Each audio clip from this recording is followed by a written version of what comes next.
Stories. We've all got them. Happy or triste, funny or serio. They are all different from one another, de persona a persona. Your story can help someone who may be going through the same thing. It can encourage, change, eliminate stereotypes, educate, and most important, help you heal.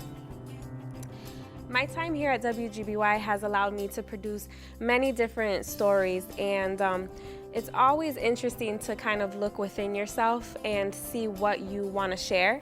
And the piece that I'm going to share with you guys tonight was different for me because I used an artist painting to kind of tell my story about my sisterhood with my cousins. So I'd like to share that with you guys.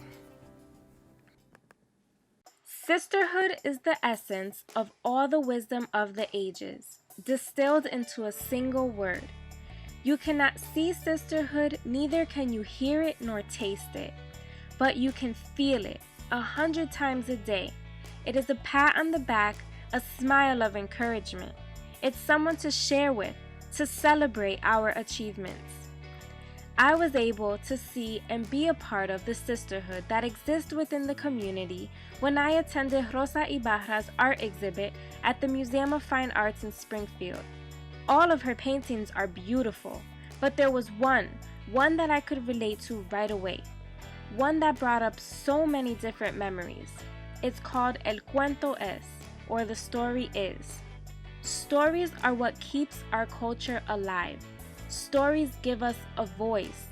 Memories create those stories that bring people together.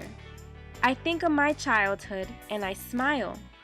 I'm an only child, but growing up for me was far from boring and far from lonely.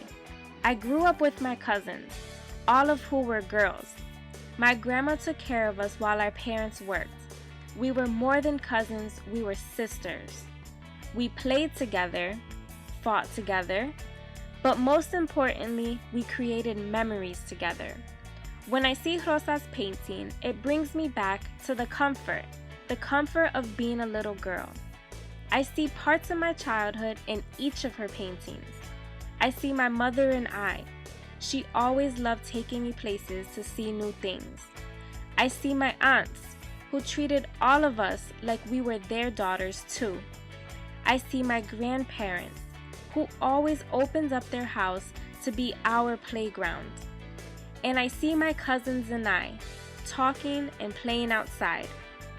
Now that my cousins have become mothers and started their own lives, one thing we share together are our stories.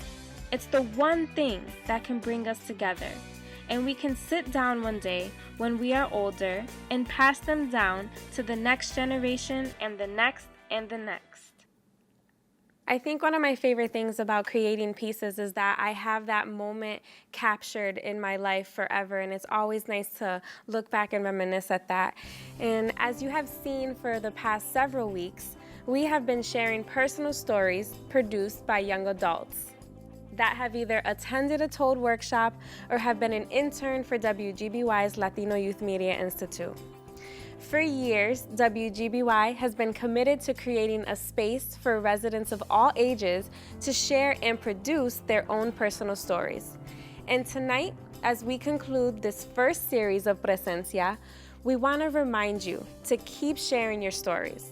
Join us for a workshop and let your voice be heard. Together we can make a difference, educate people about our culture, struggles, and accomplishments.